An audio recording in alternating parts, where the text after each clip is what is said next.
Welcome back to part 7 of e-swapping my Toyota pickup. Today we're going to talk about the wiring for the precharge circuit and the main contactor for the motor controller. The idea behind the precharge circuit and the main contactor is to try to imitate the way that your gas truck would work, in the way that when I get in my truck and the key is in my hand, nothing will work. I can step on the gas, nothing's going to happen. When I put my key in the ignition and I turn it on, the car is now on. It's in neutral. I can rev it. I don't know if you can hear that, but I can rev up the motor.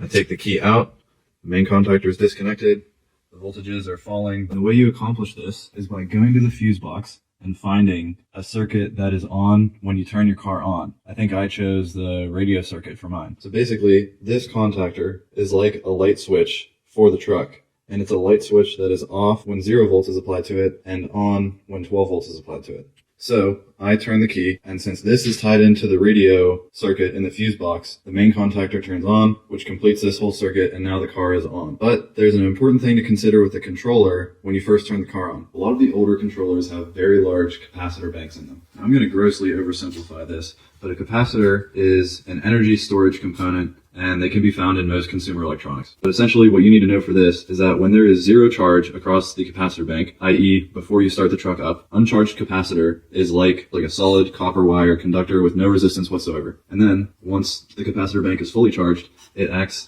like a broken wire. I don't know what the symbol for a broken wire is. For today it's this. If you just go up to your car and turn on the main contactor without pre-charging that capacitor bank at all in a controlled way, what's the whole equation? V over IR, so V over R equals I, but R is basically 0, so that means that I goes to infinity. This is called inrush current, and it might only last for a fraction of a second, but it can be thousands and thousands of amps, and that can cause serious problems. Your controller can go kaput, and the solution is precharge circuit. You're gonna need one of these. God, please just focus. There we go. This is a resistor, and I know what you're thinking. You're thinking, this is a resistor, but they're both resistors. The difference is that this is rated for 1/4 of a watt, and this is rated for 50 watts. Now you know how your car has an accessory and an on key position? Precharge circuit is wired into the accessory circuit. Now we're at full voltage, and that capacitor bank is basically like a broken wire, so I can turn the main contactor on, and now the car is on.